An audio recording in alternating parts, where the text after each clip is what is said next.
Hey, everybody. Welcome to another episode of WP the Podcast. I'm David Blackman. And I'm Tim Streifler. Today, in episode 824, we're going to talk about the fastest way to build an audience online. Yesterday, we touched on the number one thing that you can do to be successful online. Now we're going to talk about how to build an audience online. And Tim has a little bit, a nugget of information that he wants to share with you from yesterday's episode, just to throw it in there. Yeah, so we're talking about sharing your expertise, and I was mentioned how that's how you can be successful online is by sharing your knowledge and providing value. And so I mentioned you don't have to be an expert, you don't have to be a guru to share what you know online. And so I mentioned that there's a phenomenon or a concept, I couldn't remember the name of it, that basically it's like as you learn more, you realize how much you don't actually know. In the beginning, your confidence is like way up because you think you know a lot, but then as you actually learn more, your confidence goes down because you realize how much more there actually is to learn about, whatever. And the phenomenon, it's called Dunning-Kruger effect. So it's basically confidence on one axis, competence on the other axis, and there's a line that shows they call it the peak of Mount Stupid. It's pretty funny because your confidence shoots up as you just learn a little bit about something because you think like, oh, wow, I know a lot about this, whatever it is. And so, but then as soon as you learn more, you realize, oh, wait, that was the tip of the iceberg. There's actually so much more. So then your confidence shoots down into the valley of despair. So anyways, you can look it up, Dunning-Kruger effect. There's an awesome graph on Wikipedia. There's a few different versions of it, but anyways, yeah. I think we're going to link it in this episode. We'll link it in the other episode as well, but it's very applicable to today's topic, which is how to build an audience online. There are multiple ways that you can build an audience online, and one of them is absolutely what we talked about yesterday, provide value and stuff. Allow people, teach people what you know. So if you have a business that does something, and obviously you want to sell your products and or your services. However, there's a lot of value in solving problems around your niche. So WordPress is a massive thing. It's huge. It's building websites, it's maintaining websites, it's having a business and selling your products. You're not even a website developer or maintainer, but you're a business owner and you have your website built on WordPress, for example. So there are many, many, many, many, many things to do in the WordPress world.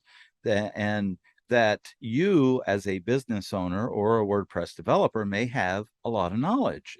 You may be building websites for clients, but you may have a good understanding of digital marketing. You may have a good understanding of site architecture and how to build a website properly.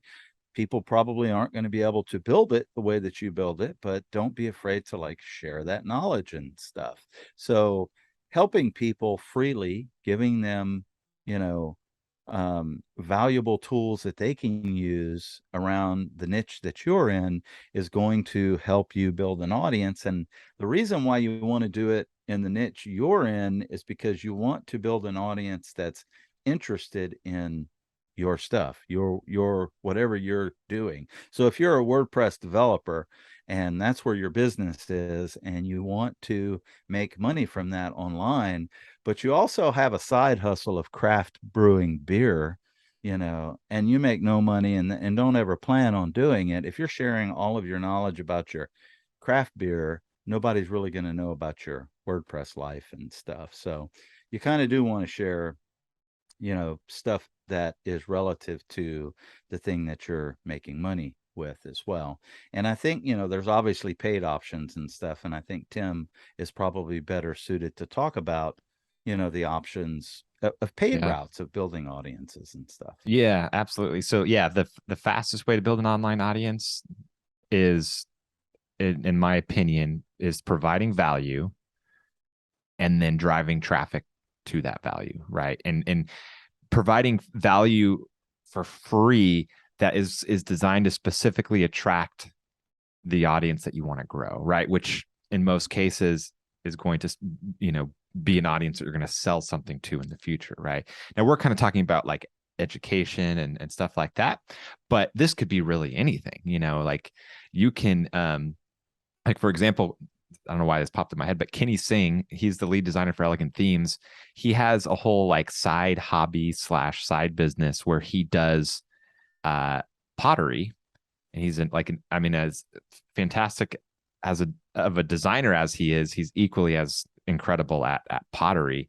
And so he has like a pretty big audience of people that follow him, and his free value is that he's showing what he's creating, and he's like talking about like what he did and how he did it and everything.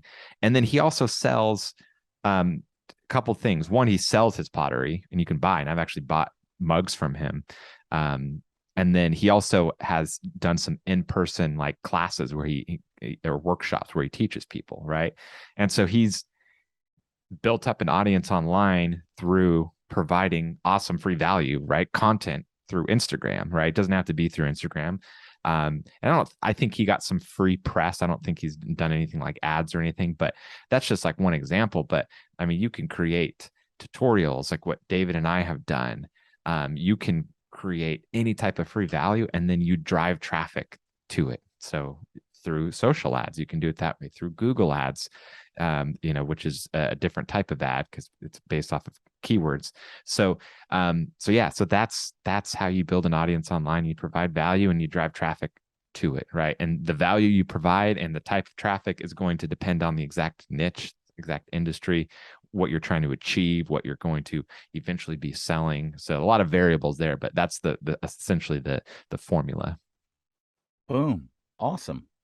All right. Tomorrow we've got another great topic. Is WordPress the best platform to launch a course? Until tomorrow, we'll see you then. Take care. Bye-bye.